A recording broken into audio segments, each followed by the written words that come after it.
And I'm going to talk about my research, but I decided that I would talk about it in a slightly bigger context. I think that I'm probably like a lot of other special education researchers in that I started because I worked with kids and because I was interested in working with kids and because I was interested in working with kids better and doing things that actually helped those children achieve the skills and outcomes that they were interested in. So I discovered that one way to do that was to be a teacher, but then another way to do it was to become a researcher. And as I've started to do work on campus, I don't think that I, nor really any of my colleagues in special education here at the university, have lost that motivation of trying to make a difference in the lives of real kids that really have issues that need attention. And so I thought that I would talk about this.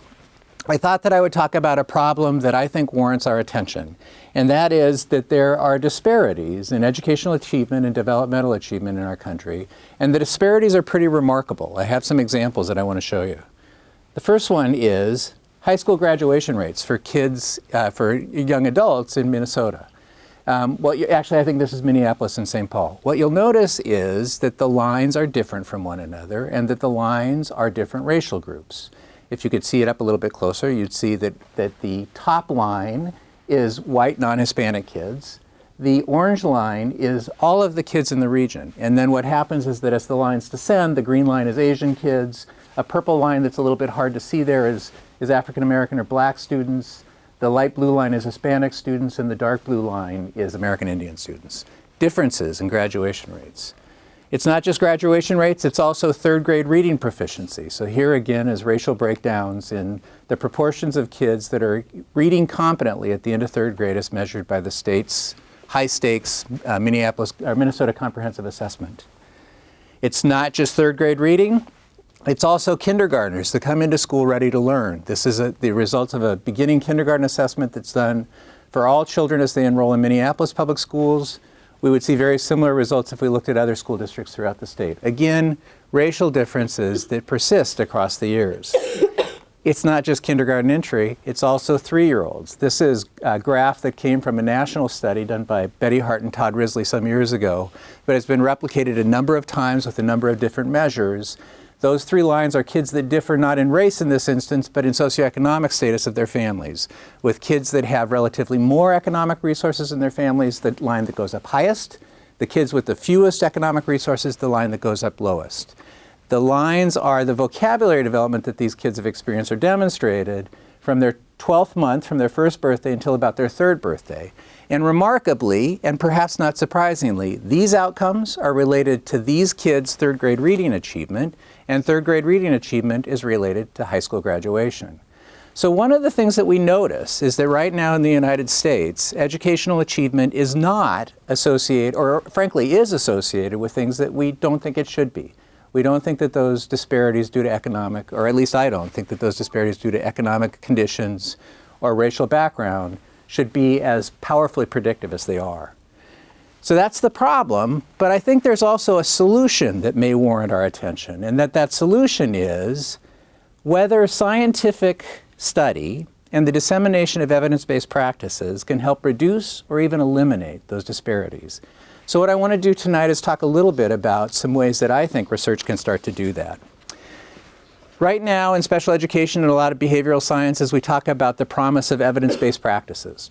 Evidence-based practices, in the simplest term, are based on a careful analysis of both contexts and specific causes, interventions that we can use that produce the kinds of outcomes that we think are important for students of any age.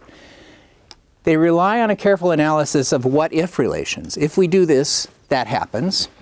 And they also rely on both identifying interventions and causes and conditions. So we're not just providing the same intervention to everybody, we're actually adapting interventions for those children that have a particular need for it.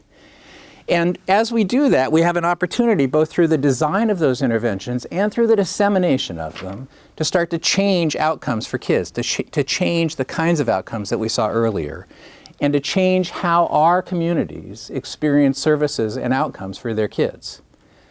So I've got an important example that I want to give you that's from the history of research in special education programs at the University of Minnesota. This is a colleague of ours, Stan Dino. And Stan had a really simple problem that he confronted some years ago, and that was that he wanted, these are his colleagues, a group of people that aren't this young anymore, and that have all gone on to other institutions and done remarkable things in research. I think this picture is probably from the late 1970s, if I had to guess. So Stan and this group of people had a really simple problem, and that was that as they were providing interventions for kids that were struggling readers, how did they know if the interventions were working? So the first thing they did was they had kids read text. Seems like if you're interested in reading, the kids should read things. So what is it about their reading that tells me if they're reading better today than they were yesterday? Well, that group of folks that we saw and another group that's gone on over the last 40 years discovered that there are some very simple ways to count what kids are doing that give us very good information about whether those kids are progressing in the reading interventions that we're providing or not. Those counts produce graphs that allow us to answer explicitly, am I helping this child? Is this child's reading performance improving? So on the left side of the line is what the child was doing before I changed the intervention. On the right side of the line is what happened after I changed the intervention. And the right side is going up faster than the left side did. So we could conclude that this intervention is helping this student. What Stan did is an example of what we now call general outcome measures. General outcome measures are research-based. They're psychometrically sound, so that means that we think of them as really good tests. They have rigor behind them. They have science behind them. They are related to long-term outcomes. So it's not just a test that's reliable. It's a test that's reliable and important. They're cheap and they're easy to collect. So these are things that teachers can do in the course of their regular instruction throughout their day. They don't need a lot of special equipment. They don't need a lot of special training. They don't need a lot of special resources or staff to do this. General outcome measures produce data that are easily accessible to people and that they can look at and act on. They can look at a graph like we saw just a moment ago and decide whether their intervention is helping or not helping. And if it's not helping, change what they're doing so that they can increase the odds that the child will have the outcomes that they think are important.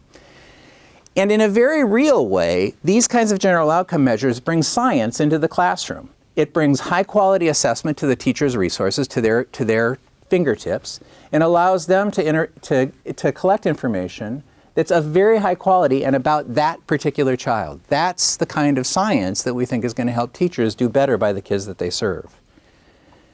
Well, over the years, we were interested in how that kind of research might be applied to preschool kids. I've historically worked with children who are not yet in kindergarten. And so what we were interested in was whether we could adapt that logic of general outcome measures to preschool assessment. And we came up with something that we called individual growth and development indicators.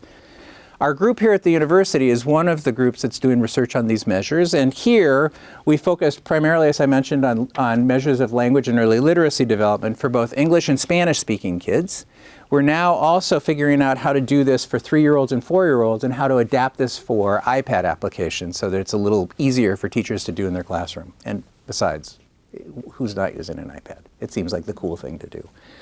So that's what we're talking about. This is what it looks like from the kid's perspective. One of the measures is called picture naming. It's a measure of oral language development. This is what it looks like as the child is doing it. Now we're going to look at some more pictures. I want you to name them. Pear, wolf, egg, cantaloupe,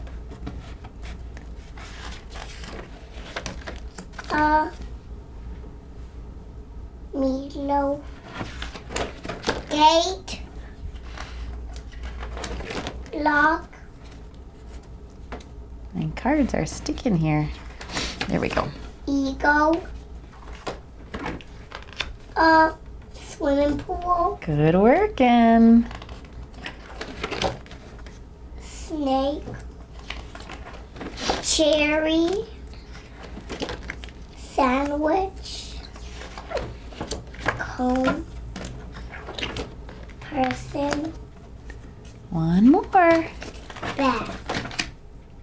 I think we are all done. High five. Great working. Good job.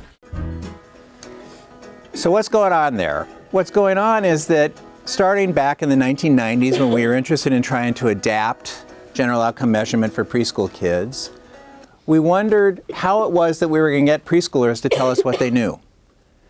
They're not very good at taking tests by themselves.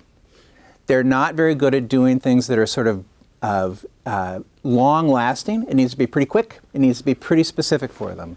So one of the things that we discovered was that we could test kids by showing them very select pieces of information and asking them to tell us about it. This is an example that we saw of oral language. In some instances, we ask children to produce rhymes for us or to hear and identify elements that rhyme.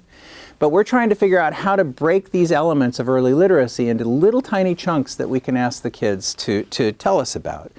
In the end, we're motivated by the same goal that Stan and his colleagues started with. Can we produce information easily that has a lot of scientific rigor behind it and that teachers can use to effectively and better serve young children?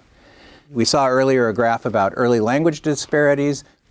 It's important, I think, to note that teachers and parents have been involved every step of the way. They're telling us when it's too hard, they're telling us when it's too cumbersome, the kids are telling us when it's too long or too boring, so that we're trying very much to come up with these scientifically rigorous measures that work, that feel like they're the right thing to do. So what does that mean? What does it mean to bring science into a preschool classroom or into a special education classroom of any sort? We think that it means a couple of different things. So if you do those things, we think that you're bringing research, science, rigor into the classroom in a way that people value. We think that it's fun for preschool kids. We think it's fun for researchers. We hope that if you think it's fun, you'll come do it with us. Thank you.